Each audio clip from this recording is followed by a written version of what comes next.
The story of a hermit. Ken Smith has spent the past 4 decades living alone in the Scottish Highlands. He's now in his late 70s. He lives in a log cabin, no power, no running water. He chops his own wood, fishes for his dinner. Now, for the first time, Ken is sharing the story of his life in solitude, why he chose it, and how it affected him through his friend and writer, Will Millard. The book is called The Way of the Hermit, My Incredible 40 Years Living in the Wilderness. And Will joins us this morning. Good morning, Will. Good morning. How are you? Good to have you with us. I think the assumption here would be this is a guy that does not like people. Is that accurate? And is that the motivation? No, it's not actually. Ken doesn't shun society.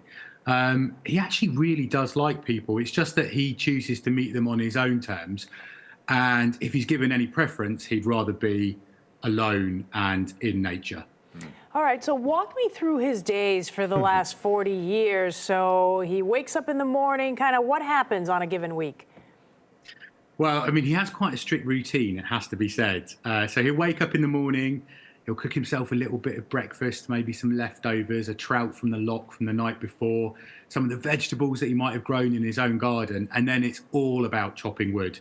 Ken's life very much revolves around the management of his log pile. He has to make sure he's always got enough wood. Even in the summer months, he's out there chopping in readiness for winter when it can get very cold and he can have a lot of snow. And then pretty much in the afternoons, he'll start to rest, maybe do a little bit of fishing, a little bit of work in the garden. And then when night falls, the radio goes on and he'll have a few glasses of homebrew. Okay. So, yeah, I mean, that sounds like a great life for a certain kind of person. I was going to ask, is he completely out of the loop? Is he living in 1985? But he does get some information off the radio. He does get some information off the radio, although he's not a big fan of politics. So he tends to turn that off whenever there's an election cycle like we're having at the moment in the UK. But yeah, he does listen to the radio, and then very occasionally he'll walk down into town. He'll go on these epic walks, miles and miles and miles through the forest just to get to the road, and then eventually he'll thumb a lift and go to the local town, Fort William, if he really has run out of supplies. But pretty much he lives his life his way. He's an incredible man. Okay, so what is his connection to people? Look, we all have family or cousins or brothers. Or does he talk to anyone? Sort of, who does he communicate with? Yeah, well, do you know what? He's actually got quite a few fans, I would say. You know, people do tend to drop in and see him from time to time. He's got some very close friends on the...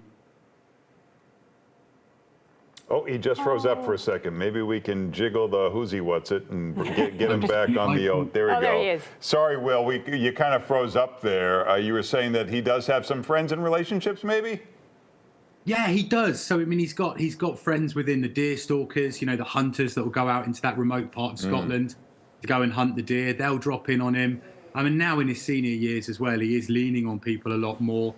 Someone will go down and chop his wood and occasionally bring him his tins and his food and things like that as well. So he's very much loved and very well looked after. And, you know, Ken, as I've said, he doesn't shun the outside world. He does really like people. It's just that he'd like to manage those relationships his way. So after all these years, is he where he thought he would be? How has he been transformed? What has he learned over this time?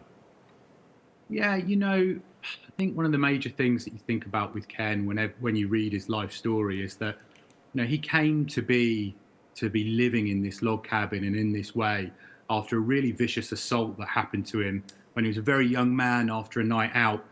And that was the sort of catalyst for him going out there and taking to the woods.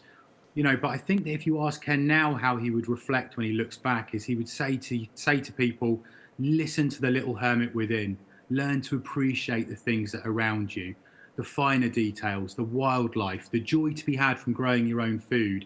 You know, I think those are the things that when he looks back on his life, he's probably most proud of, really, that he's managed to live his life his way and he's managed to sustain himself in the way that he has. Was there any part of him that maybe wished he had not done this? Maybe he would have stayed living, you know, in a big metropolitan area or anything like that?